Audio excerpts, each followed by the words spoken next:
Hello viewers, hello listeners, thank you once again for joining me on Team-Ups TV. So I just want to say a big thank you and a shout out to all those who have came through varkuita assist naika pama programs atinenge atichita panapa.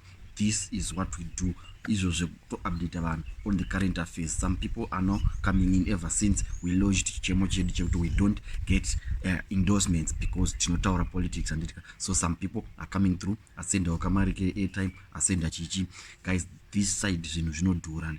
For data you need 5,000 Zimbabwean dollars kuti utenge 50 gig data. Dore net one dore kushanda mazano econet yakadhakwa. I even wonder why people are still using net one, because I are still using econet rather, because net one is far much better. So what I just want to say is thank you siyabonga tatenda nekutitengera madata bundles nekutitengera nekuita even mapledges kuti chazopledgewo chakadai kana zvichinge zvarikana tinonamatira kuti zvinoringana ndeka. So the story that I have, the issue that I have today inyaya yakaitika kwaGutu and I am just but mesmerized with the level of creativity yakuitwa nevanhu on the name of stealing kuti vakwanise kutibira zvakanaka. Tarata ingobirwa kana at gunpoint ndozvangeta jaira kana kuti munhu aingoya akangopfeka chimask stuff achingohide face ndozvangeta jaira, but kambiriro kangeta kuitwa paGutu nechibaba ichi one guys. Just imagine kuti undibira wotanga wambonitraumatize futi. Just see the attire ikurohwa nechibaba ichi pakuita dhiri racho.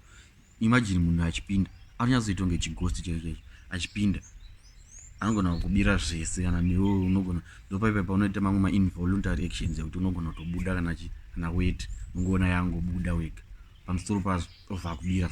So the good thing is mufesi uyu akazoita sei akazobatwa naika I think he was caught in the act, akabatwa red-handed. But at a time vamwe pavari kuita creativity dzekugadzira mabhasikoro anoshanda nesolar, takachiona chibaba chakatowana endorsement neNAST chekuto attend a certain innovation expo. Mumwe ari kuita creativity dzekugadzira chihembe chezvighost dzekutyisidzira vanhu. Just imagine guys, imagine kuti zvinopera zvakanaka here.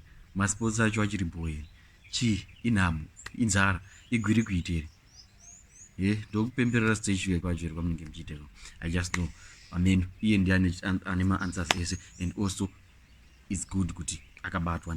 So once again I just say thank you for the support, for everything, for the promises. Ngamwe vati ma-promises kana kuti ngati mati ma-pledge amen anokuoneka ine mfaro. Ndini wenyu once again Honorable Madiva.